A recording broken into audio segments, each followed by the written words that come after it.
Recently ഒരു 4 വർഷങ്ങൾക്ക് മുന്നേ തുടങ്ങിയൊരു സാധനമാണ് പരഗോളാസ്. എവിടെ നോക്കിയാലും അല്ലേ, കുറേ അത് ഇപ്പോഴും ആൾക്കാർ കണ്ടിന്യൂ ചെയ്യുന്നുണ്ട്.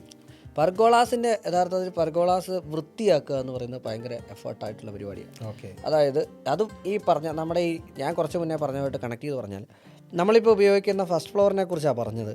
ഈ ഫസ്റ്റ് ഫ്ലോർ നമുക്ക് ഉപയോഗിക്കാൻ പറ്റാതായി കഴിഞ്ഞാൽ അതിൻ്റെ മുകളിലുള്ള ടെറസിൻ്റെ അവസ്ഥ ഒന്ന് ആലോചിച്ച് നോക്കും. തീർച്ചയായിട്ടും. അപ്പോൾ പ്രായമായിട്ടുള്ള മാതാപിതാക്കളുള്ളൊരു വീട്ടിൽ അവർക്ക് നാളെ ഈ പർഗോള വാഷ് ചെയ്യാനായിട്ട് ഒരാളെ കൊണ്ടുവരിക എന്ന് പറയുന്നത് മാത്രമേ പ്രായോഗികമായിട്ടുള്ളൂ. ഇവർക്ക് ചെയ്ത് കഴുകലൊന്നും പറ്റില്ല. ഇത് എക്സ്പെൻസീവ് ആണ് കേട്ടോ, അതാണ് അതിൻ്റെ രസം എന്ന് പറയുന്നത്. ഓരോ സാധനവും പ്ലാസ്റ്റർ ചെയ്ത് അതൊക്കെ ചെയ്തെടുക്കാൻ നല്ല എക്സ്പെൻസ് ആണ്. പിന്നെ അതിൻ്റെ ഗ്ലാസ്, അതെ അല്ലേ, ഈ ഗ്ലാസ്സാണ് ഇതിൻ്റെ മെയിൻ വില്ലൻ എന്ന് പറയുന്നത്. അതെ, ഇതിനകത്ത് എല്ലാവരും പറയുന്ന പായൽ, ഞാൻ വീണ്ടും പറയട്ടെ, നമ്മുടെ ഒരു എന്താ പറയുന്നത്, ഒരു യൂട്ടിലിറ്റിക്ക് അനുസരിച്ച് ചെയ്യുക എന്നുള്ള. ഇപ്പോൾ എൻ്റെ ഒരു അനുഭവം പറയാവേ. ഞാൻ എൻ്റെ വീട്ടിൻ്റെ മുകൾ ഭാഗത്തെ എൻ്റെ ഫ്രണ്ട് എലവേഷൻ പർഗോള ചേരുന്നത് ടഫൻ ഗ്ലാസ്സിലായിരുന്നു. 8mm ടഫൻ ഗ്ലാസ്സിലായിരുന്നു. ഈ ഇടയ്ക്ക് ആ ടഫൻ ഗ്ലാസ് പൊട്ടി വീണു, പൊട്ടി താഴെ പോയി. എന്തെങ്കിലും കാരണമുണ്ടോ? അത് അങ്ങനെ ഉണ്ടോയെന്ന് ചോദിച്ചാൽ യഥാർത്ഥത്തിൽ ഞാനത് വാഷ് ചെയ്ത സമയത്താണ് ഇത് ഉണ്ടായത്.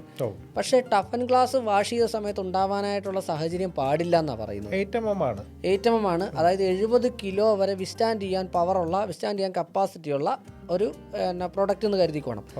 അതാണ് ഈ വാഷിങ് കഴിഞ്ഞ് അതിൻ്റെ മുകളിലോട്ടൊന്നും വീണിട്ടില്ല. ആ വാഷിങ് കഴിഞ്ഞ് അത് എടുത്ത് വെച്ച് കഴിഞ്ഞപ്പോഴത്തേക്കാണ് ഇത് പൊത്തോന്ന് പറഞ്ഞുകൊണ്ട് ഒരു വലിയ സൗണ്ടോട് കൂടി താഴേക്ക് പതിക്കുമായിരുന്നു. അപ്പോൾ ഞാനത് ടഫണ്ടായിട്ടും ഇത് താഴോട്ട് പോയി പൊട്ടി. മറ്റേ നമ്മുടെ പഞ്ചസാര പൊട്ടി വീഴുന്നത് പോലെ താഴെ വീണ് മുഴുവൻ അത് താഴേക്ക് പോയി. ഞാൻ ശരിക്കും യഥാർത്ഥത്തിൽ ഞാൻ വല്ലാതെ ഭയന്നു പോയി. കാര്യം താഴെ ഒരാളുണ്ടായിരുന്നു. പുള്ളിയുടെ സൈഡിൽ കൂടിയാണ് വീണത്. ഗ്ലാസ് പൊട്ടിയാൽ നമുക്ക് വേറെ ഇടാം, പ്രശ്നമില്ല. പക്ഷെ ഒരാൾക്ക് എന്തെങ്കിലും സംഭവിച്ചു കഴിഞ്ഞാൽ നമ്മളാരെങ്കിലാണ് ഉണ്ടായിരുന്നെങ്കിൽ പെട്ടെന്ന് ആലോചിച്ച് നോക്കും. അപ്പോൾ അങ്ങനെ ഒരു സംഭവം എൻ്റെ ജീവിതത്തിൽ ഈ കഴിഞ്ഞ ഒരു 3 മാസത്തിനിടയ്ക്ക് ഉണ്ടായ ഒരു കാര്യമാണ് പറയുന്നത്.